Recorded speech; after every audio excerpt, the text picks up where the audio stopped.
시편 149편 1절부터 4절 말씀을 함께 봅니다. 1절부터 우리 같이 한 목소리로 읽겠습니다. 1절입니다. 할렐루야, 새 노래로 여호와께 노래하며 성도의 모임 가운데에서 찬양할지어다. 이스라엘은 자기를 지으신 이로 말미암아 즐거워하며 시온의 주민은 그들의 왕으로 말미암아 즐거워할지어다. 춤추며 그의 이름을 찬양하며 소고와 수금으로 그를 찬양할지이다. 여호와께서는 자기 백성을 기뻐하시며 겸손한 자를 구원으로 아름답게 하심이로다. 아멘. 오늘 이 말씀 가운데 하나님의 은혜가 있기를 간절히 기도합니다. 우리 기도하는 마음으로 고백합니다. 하나님과 동행하겠습니다. 우리 옆 사람 축복하면서 하나님과 동행하세요. 아멘. 추운 날씨 가운데 더 뜨겁게 하나님과 동행하시는 복된 하루가 되기를 소망합니다. 아침에 나와서 깜짝 놀랐습니다. 울산이라는 도시도 영하 8도를 찍을 수 있구나라는 걸 보면서 놀랐는데 체감은 영하 한 13도, 14도 정도 되는 것 같아요. 감기 걸리기 쉬워요. 여러분들 정말 각별히 건강 유의하시기를 부탁을 드립니다. 그래요. 새벽에도 저희 믿음의 동역자들, 목사님들이 새벽 카톡방에 시끄러워요. 서울 경기권에 있는 사람들이 영하 15도라고 하더라고요. 야, 영하 8도야. 감사하다. 너무 감사하다 라면서 왔거든요. 여러분들 건강 신경 쓰시기 바랍니다. 저는 149편 보면은요 좀 뿌듯한 게 있어요. 제 성경책은 149편에서 한 페이지만 이제 넘어가면 야, 드디어 잠언이다 생각이 들어요. 시편 1편 시작할 때 야, 이거 언제 끝내나 싶었거든요. 150편입니다.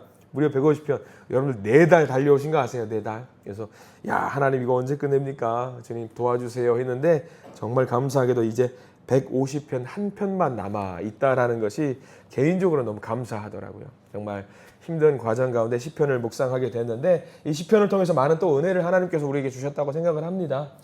계속해서 우리가 149편을 보게 되는데 149편도 역시 마찬가지로 할렐루야로 시작을 해서 할렐루야로 끝나는 찬양입니다.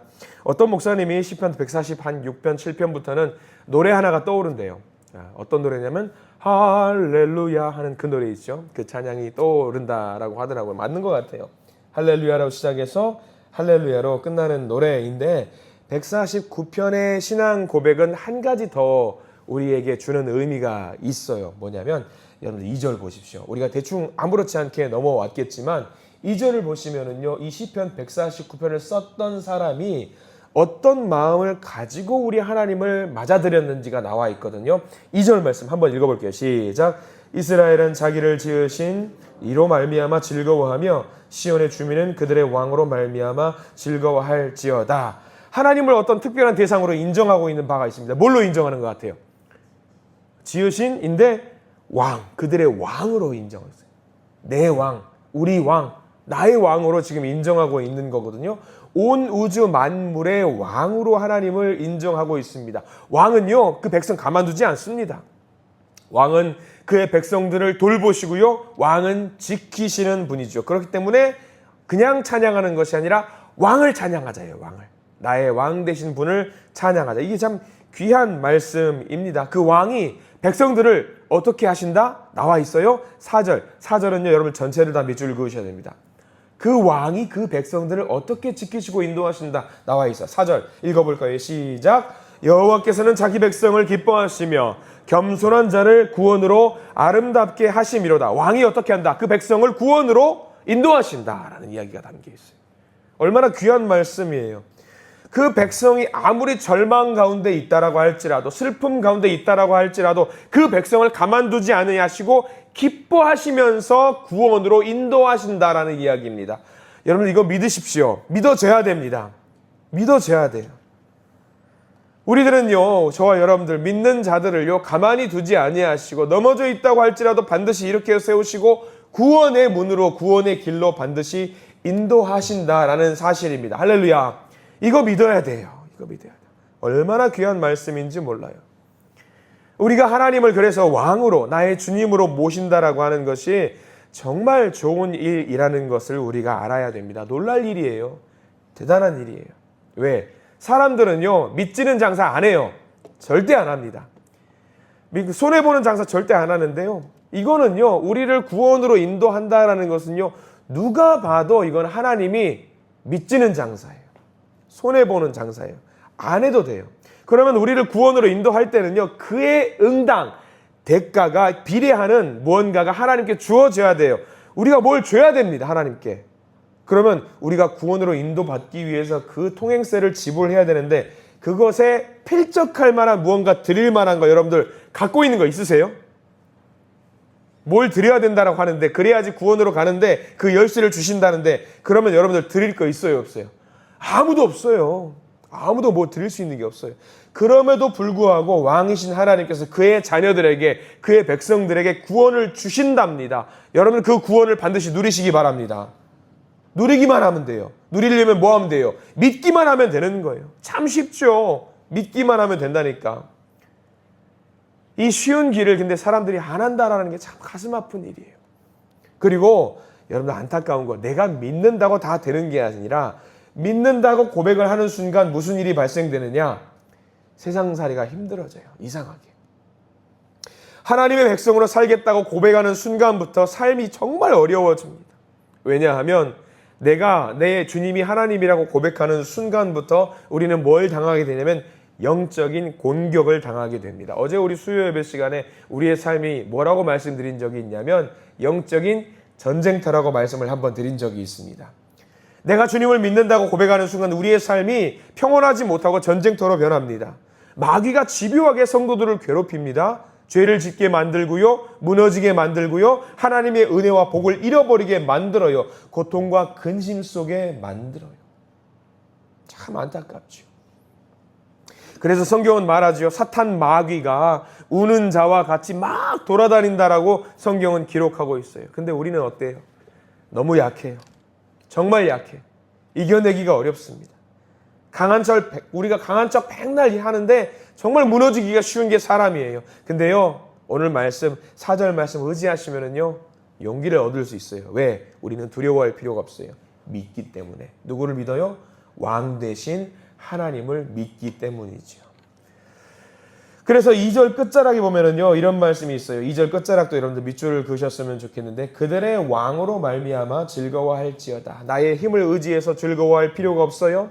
내가 믿는 돈을 통해서 즐거워할 필요가 없습니다. 명예나 권세를 통해서 즐거워할 필요가 없습니다. 딱 하나, 내가 믿는 그 왕으로 말미암아서 즐거워하면 된다. 왕이 누구니까? 하나님이시니까.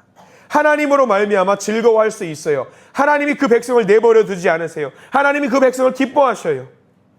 기뻐하는 그 존재가 쓰러져 있는 것을 누가 봐요? 내 자녀가 넘어져 있는 거 보면은 당장 달려가서 이렇게 세워주고 싶은 것이 부모님의 마음 아니겠습니까? 왕도 마찬가지예요. 내가 믿는 왕도 마찬가지입니다. 비록 지금 우리 상황이 어려울 수 있습니다. 근데 하나님이 약속해 주셨습니다. 그 끝자락에는 우리에게 승리를 반드시 주신답니다. 여러분들 그 옆에다가 메모 좀 해두십시오. 고린도전서 15장 57절. 고린도전서 15장 57절 말씀이에요. 왕이 우리에게 주시는 선물의 내용이 담겨 있습니다. 고린도전서 15장 57절 제가 읽어드리겠습니다. 우리 주 예수 그리스도로 말미암아 우리에게 승리를 주시는 하나님께 감사하노니. 우리에게 승리를 주시는 하나님께 감사하노니. 하나님께서 저와 여러분들에게 약속해 주셨어요. 뭘 약속해 주셨냐면 승리를 주신다고 약속해 주셨어요. 이기게 만들어 주신답니다. 그러면 우리 아까 불렀던 찬송처럼 뭘 해야 돼요? 승전고를 불러야죠. 승전고를. 승전고가 뭐죠? 찬양하라. 찬양하라. 이거예요. 할렐루야 찬양하라. 진짜 믿는 성도들은요, 진짜 하나님을 왕으로 섬기는 사람들은요, 그 느낌이 있어요. 딱 만나면은요, 느낌이 있어요. 그 아우라라고 하죠. 그 기운이 있어요. 자신감, 기쁨, 환희가 있습니다. 그러면 그 사람들을 보면은 대번에 이런 말이 나와요. 야, 저 사람은 진짜 하나님 믿는 사람이구나. 야, 저 사람은 진짜 하나님과 동행하는 사람이구나. 그것 때문에 우리가 예배 시간마다 서로 축복하는 거예요. 하나님과 동행하겠습니다. 하나님과 동행하세요. 왜? 하나님과 동행하는 사람은요, 그 느낌이 있거든요. 기운이 느껴져요. 하나님과 내가 동행하는 자인데 어찌 마귀와 사탄이 나를 괴롭힐 수 있겠는가? 없다. 나는 승리하는 사람이기 때문에, 나는 이길 수 있는 사람이기 때문에, 여러분들 결국에는 승리를 주신다라는 그 하나님을 믿으시고 자부심을 갖고 믿는 자답게 살아가시는 저와 여러분들 되시기를 축원합니다. 그래서 6절부터 9절까지 이 마지막 끝자락의 말씀은요, 어떤 식으로, 어떤 방식으로 하나님께서 우리를 인도하시는지 설명해 주고 있는데요. 9절 한 절만 함께 볼까요? 149편 제일 끝자락에 있는 9절 말씀 읽겠습니다. 시작. 기록한 판결대로 그들에게 시행할지로다. 이런 영광은 그의 모든 성도에게 있도다. 할렐루야. 아멘. 구약 시대에는요, 재판을 누가 하는 줄 아세요? 왕이에요. 왕이 판결을 내립니다. 근데 이 판결 9절 말씀 보면은요, 그 왕이 판결을 내리면서 백성들에게 무엇을 준다라고 기록되어 있죠? 영광을 주신답니다. 영광을 주신대요. 성도들에게 영광을 주신다라고 하는 하나님의 약속의 말씀이에요. 그렇기 때문에 우리가 하는 이 찬양은 하나님께서 우리의 왕이라고 하는 고백의 내용이 담겨 있는 찬양이어야 돼요. 그런 찬양을 올리는 성도가 되어야 됩니다. 마음이 힘들고 삶의 어려움이 찾아오고 때로는 영적인 공격이 있을 때에 우리가 분별을 잘 해야 돼요. 어떤 목사님께서 그런 말씀을 하셨습니다. 우리가 안개가 자욱할 때가 있어요. 안개가 자욱할 때. 우리가 운전할 때 보면 어떤 특정 지역을 가면은요, 앞이 전혀 보이지 않을 정도로 앞이 자욱할 때 답이 없다라고, 그러면 비상등을 켜놓고 차를 멈춘다고 하죠. 근데 그 안개에 특징이 있대요. 사방 한 10m 정도 안개가 자욱하게 깔려 있으면은요, 이 10m 정도의 안개가 자욱하게 앞이 보이지 않을 정도로의 자욱한 안개를 만들기 위해서 필요한 물의 양이 얼마나 될까요? 한 컵이면 된대요. 이 한 컵. 한 컵이면. 이게 뭘 의미할까? 한 컵의 물 무서워요? 안 무서워요? 안 무서워요. 별거 아니라는 거예요. 아무것도 아니래요. 물 한 컵 정도가 우리를 혼란스럽게 만든다라고 하는 거예요. 근데 이 자욱한 안개가 언제 없어지냐면 햇빛이 뜨기만 하면 이게 없어진대요. 별것도 아닌 그것이 우리를 괴롭히지만 햇빛만 뜨기만 하면은 모든 것이 사라진다라고 하는 거예요. 그러니까 이 별것도 아닌 것을 두려워하지 말고 그저 햇빛 뜨면 없어지는 그 존재로 인식하고 하나님만을 왕으로 섬겨라. 그러면 그 문제가 아무것도 아닌 것이 될 것이다. 그리고 우리는 하나님을 찬양하기만 하면 된다라는 거죠. 하나님이 우리를 그냥 내버려 두실 일이 없습니다. 이것이 진짜 우리가 믿어져야 됩니다. 믿어져야 돼요. 우리가 두려워하는 사람들이 그런 말씀, 이 말씀을 또 의지하는 분들이 계십니다. 고린도후서 4장 7절 말씀, 이것도 메모해 두시면 좋겠지요. 고린도후서 4장 7절 말씀에 이런 말씀이 있어요. 이거는 쉬운 말씀이에요. 우리가 이 보배를 어디에 가졌으니 아시는 분? 질그릇에 가졌으니라는 말이 있어요. 우리가 약하다라는 이거예요. 고린도후서 4장 7절, 우리가 이 보배를 질그릇에 가졌으니. 이 말씀 보면은요, 우리 보고 뭐라고 말하냐면 우리 보고 질그릇이래요. 질그릇. 그냥 흙으로 물 묻혀가지고 만든 그릇이라는 거죠. 약하디 약한 그릇이죠. 조금만 힘을 주면은요, 뭉개지고 흐트러져요. 우리가 약한 거예요. 별 쓸모도 없는 질그릇이죠. 저와 여러분들이 약한 존재랍니다. 근데 이 질그릇 자체가 중요한 게 아니에요.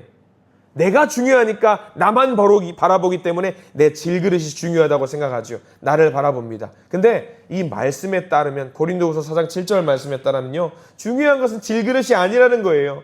질그릇 위에 뭐가 있어요? 보배가 있어요. 보배가 있어요.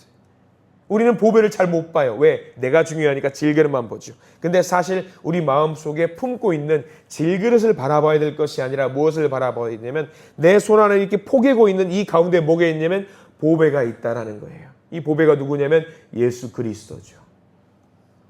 그러니까 이 예수 그리스도를 바라봐야 되는데 질그릇을 바라보면 안 된다라는 거예요. 질그릇 가지고는요, 세상 이길 수가 없어요. 죄를 이길 수가 없어요. 승리할 수 없어요. 찬양을 못합니다. 근데 우리는 힘이 없지만, 질그릇이지만 이길 수 있어요. 왜? 우리는 예수님을 품고 있기 때문에. 예수님은 왕이시니까 다 이길 수 있거든요.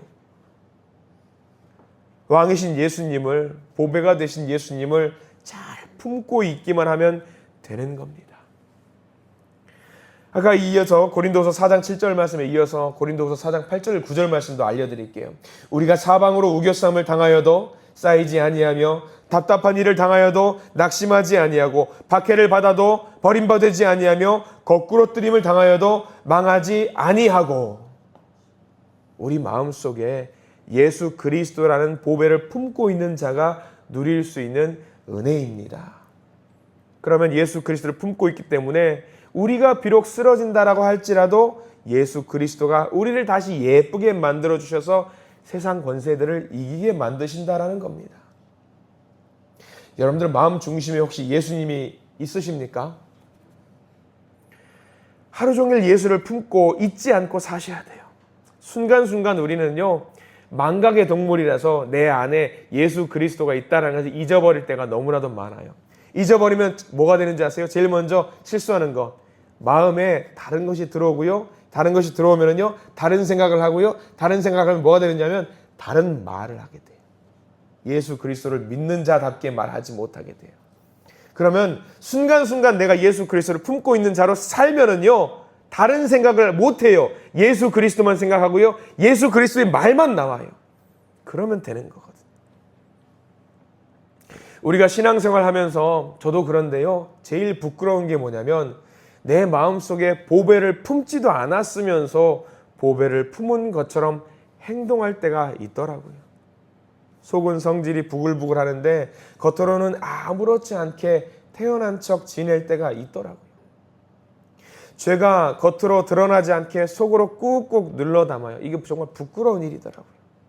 숨기고 감추고 누르고 마치 내가 보배를 품은 사람처럼 행동할 때가 많아요. 예수 그리스도를 믿는데 이 죄악들을 꾹꾹 눌러 담으면서 겉으로는 예수 믿는 사람처럼 말할 때가 있더라고요. 근데 진짜로 믿는 사람은요, 제대로 믿는 사람은요, 이게 피곤할 일이 없어요. 가진 척, 믿는 척 할 필요가 없어요. 누를 일이 없어요. 감출 일이 없어요. 왜? 예수 믿으면은요, 여기 있는 것을 그냥 끄집어내기만 하면 되더라고요. 그냥 마음 편하게 끄집어내기만 하면 돼요. 드러내기만 하면 돼요. 숨길 필요가 없어요. 왜? 드러나봤자 뭐밖에 없어요? 예수님밖에 없어요. 예수님이 내 왕이신데 이걸 드러내면 얼마나 좋아요. 이게 믿어지면은요, 내 마음속에 예수 그리스도만 있다는 게 믿어지면은요, 여러분 찬양이 절로 나옵니다. 찬양이 절로 나와요. 예수 그리스도만 모시면 됩니다. 오늘 시편 149편의 말씀처럼 이 고백을 했던 사람처럼 찬양이 절로 나와요. 할렐루야 소리가 절로 나옵니다. 왜냐하면 하나님께서 승리할 것이라고 이미 우리에게 약속해 주셨기 때문입니다. 그러니까 여러분들 간절히 부탁을 드리는 것은요, 하루 종일 살아가면서 할 수 있는 대로 예수님이라는 단어를 내 마음속에 품고 있는 그 예수님을 놓치지 않고 살아가시기를 간절히 부탁을 드립니다.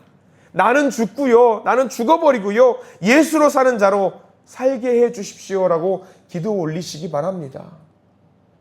바로 그때에 하나님은요, 세상을 이기게 만들어주시고 마귀를 이기게 만들어주시고 슬픔을 이기게 만들어주시고 이걸 넘어서게 만들어주셔요. 왕이신 예수님, 우리 주님을 내 마음속에 모시면 그게 가능합니다. 오늘 149편 말씀을 잘 묵상하십시오. 할렐루야로 시작해서 할렐루야로 끝났던 이 찬양, 이 아침에 하루를 시작할 때 할렐루야로 시작하면서 예배로 시작하는 저와 여러분들이 하루를 마감하면서 잘 때 할렐루야로 찬양하시기를 간절히 축원합니다. 예수님을 내 마음속에 모시면 됩니다. 내 마음속에 예수님이 있다라고, 보배가 있다라고 생각만 하시면 됩니다. 그거 하나면 됩니다. 더도 말고 덜도 말고 그거 하나면 됩니다. 그 고백을 하면서 하나님만을 찬양하시는 우리 모든 믿음의 성도님들이 되시기를 이 시간 간절히 축원합니다. 기도하겠습니다. 하나님, 오늘도 주님 앞에 섰습니다. 할렐루야로 외치고 싶은데 할렐루야가 나오지 않을 때가 있습니다. 주님, 우리 마음을 붙잡아 주시옵소서. 보배가 되신 예수 그리스도께서 내 마음을 주장하시어서 온전히 할렐루야를 외칠 수 있는 우리가 되게 해 주시옵소서. 주님, 우리는 시작부터 끝까지 주님을 찬양할 겁니다. 하나님께서 우리를 보호하신다는 것을 믿고 주님을 찬양할 겁니다. 승리의 영광을 주시는 주님을 찬양할 겁니다. 오늘 하루도 하나님 앞에 나와서 예배를 드리면서 하나님을 찬양할 겁니다. 시시각각 하나님을 잊지 않고 주님을 찬양할 겁니다. 찬양하는 믿음의 성도가 될 수 있도록 저희들을 인도해 주시옵소서. 죄를 이기게 해주시고 우리의 육신을 이기게 해주시고 세상을 이기게 해주시고 승리하는 성도의 삶을 살게 해 주시옵소서. 누가 그렇게 했느냐? 왕이신 주님이 나를 그렇게 만들어 주었노라 라고 세상 앞에 자부심을 갖고 일어설 수 있는 우리 모든 믿음의 성도들이 되게 해 주시옵소서. 예수 그리스도 이름으로 간절히 기도드립니다. 아멘.